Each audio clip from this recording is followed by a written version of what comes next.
Assalamualaikum warahmatullahi wabarakatuh. Selamat pagi, saya Muhammad Arya Nugraha, mahasiswa Universitas Terbuka, Prodi Ilmu Hukum yang akan menjelaskan proses mediasi dalam perkara perceraian untuk penyelesaian tugas mata kuliah Hukum Islam dan acara peradilan agama. Berikut adalah paparan yang akan saya jelaskan proses mediasi dalam perkara perceraian.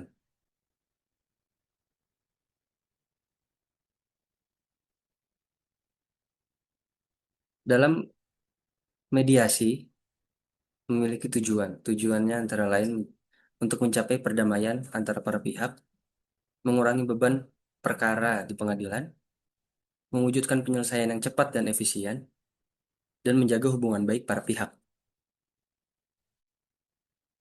Dan diagram alur mediasi yaitu terdapat 6 alur. Yang pertama itu pendaftaran, yang kedua itu sidang pertama, selanjutnya yang ketiga penunjukan mediator, yang keempat mediasi, yang kelima adalah langkah jika berhasil dan atau jika gagal. Lalu yang terakhir, melanjutkan sidang. Penjelasan pada alur yang pertama, yaitu pendaftaran perkara, adalah proses mediasi diawali dengan pendaftaran perkara perceraian oleh pihak yang ingin mengajukan perceraian, atau bisa disebut penggugat atau pemohon, ke pengadilan yang berwenang. Pada tahap ini, pihak yang mengajukan perkara harus menyerahkan surat gugatan atau permohonan beserta dokumen pendukung seperti identitas para pihak, buku nikah, dan surat kuasa apabila menggunakan kuasa hukum. Setelah persyaratan lengkap dan biaya perkara dibayarkan, perkara akan dicatat dalam register pengadilan dan diberikan nomor perkara. Lanjut ke tahap kedua, yaitu sidang pertama. Sebelum sidang pertama dimulai, hakim melakukan pemanggilan secara resmi kepada penggugat dan tergugat untuk dapat hadir pada sidang pertama. Lalu pada sidang pertama, hakim memeriksa identitas para pihak dan memastikan kedua pihak hadir antara tergugat dan penggugat. Sebelum memeriksa pokok perkara, hakim wajib mengupayakan perdamaian melalui mediasi. Lalu yang ketiga yaitu penunjukan mediator. Setelah para pihak diperintahkan untuk menempuh mediasi, mereka diberi kesempatan untuk memilih mediator yang telah memiliki sertifikat mediator. Mediator ini dapat berasal dari hakim pengadilan maupun mediator non-hakim. Apabila para pihak tidak mencapai kesepakatan mengenai mediator yang dipilih, maka ketua majelis hakim akan menunjuk mediator dari daftar mediator yang tersedia di pengadilan. Lalu terlaksanalah proses mediasi. Pada tahap ini, mediator mulai menjalankan tugasnya dengan mempertemukan para pihak untuk membahas akar permasalahan yang menyebabkan terjadinya sengketa atau perceraian. Mediator bertindak netral dan tidak memihak salah satu pihak.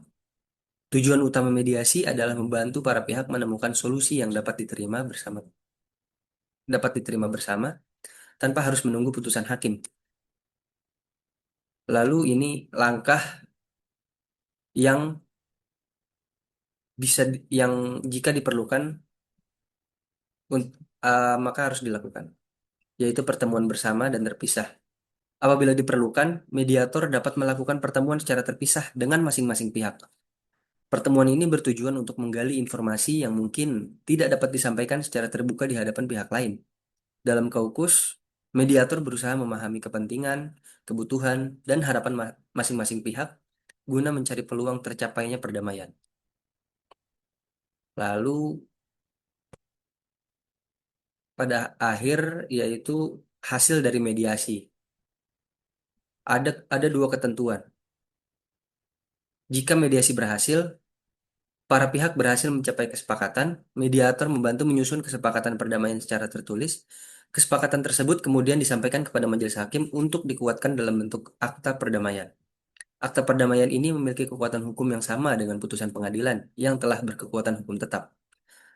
Namun, bila mediasi gagal, apabila para pihak tidak berhasil mencapai kesepakatan dalam batas waktu yang ditentukan, mediator membuat laporan bahwa mediasi tidak berhasil. Laporan tersebut disampaikan kepada majelis hakim sebagai dasar untuk melanjutkan pemeriksaan perkara ke tahap persidangan. Lalu yang terakhir, lanjutan persidangan. Setelah mediasi dinyatakan gagal, perkara dilanjutkan ke pemeriksaan pokok perkara. Tahapan persidangan meliputi pembacaan gugatan, jawaban tergugat, replik, duplik, pembuktian melalui surat dan saksi, penyampaian kesimpulan, serta diakhiri dengan pembacaan putusan hakim. Putusan inilah yang nantinya menentukan penyelesaian sengketa antar para pihak. Dasar hukum atas presentasi ini yaitu Peraturan Mahkamah Agung Nomor 1 Tahun 2016 tentang prosedur mediasi di pengadilan, Undang-Undang Nomor 7 Tahun 1989 Junto Undang-Undang Nomor 3 Tahun 2006 Junto Undang-Undang Nomor 50 Tahun 2009 dan Undang-Undang Nomor 48 Tahun 2009 tentang kekuasaan kehakiman. Kesimpulannya adalah mediasi merupakan tahapan wajib dalam perkara perceraian yang bertujuan mendorong penyelesaian sengketa secara damai sebelum pemeriksaan pokok perkara. Demikian presentasi terkait proses mediasi dalam tahap perkara perceraian. Kurang lebihnya mohon maaf. Assalamualaikum warahmatullahi wabarakatuh.